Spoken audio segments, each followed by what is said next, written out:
زندگی کا 1 سال اور کم ہو گیا۔ وقت بڑی تیزی سے گزرتا چلا جا رہا ہے۔ زندگی کی مہلت لحظہ بلحظہ گھٹتی چلی جا رہی ہے۔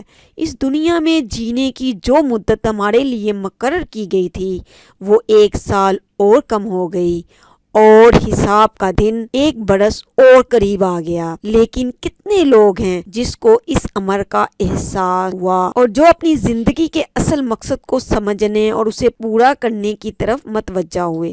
ابھی وقت ہے کہ ہم ذرا اور دور اندیشی سے کام لیں اور اپنی گزری ہوئی زندگی کا جائزہ لیں، اپنے نفع اور نقصان کا حساب لگائیں اور یہ دیکھیں جس زندگی اور اس کے ساز و سامان کو امانتاً لے کر اس دنیا کے بازار میں کچھ کمانے کے لیے آئے تھے، ان کے ساتھ ہم نے کیا کیا، ان کا کس قدر حصہ نفع کاموں میں لگایا اور کس قدر اپنی نادانی میں سے بیکار کھو دیا۔ کیا اس کے لیے ہمارے پاس کوئی ایسا معقول وجہ موجود ہے؟ اس سفر دنیا سے واپسی پر جب ہم اپنے اس علیم و خبیر خالق و مالک اور صاحب امانت کے سامنے حساب کے لیے بلائے جائیں تو کیا اللہ تعالیٰ کے پاس ہم ایسے اعمال لے کے جائیں گے کہ اللہ تعالیٰ وہ اعمال دیکھ کے ہم سے درگزر فرمائے؟ اس لیے وقت سے پہلے کچھ بونا ہوگا، اچھا بونا ہوگا، پھر اچھا ہی کاٹا جائے گا۔ لہٰذا اپنے اوقات کو اچھا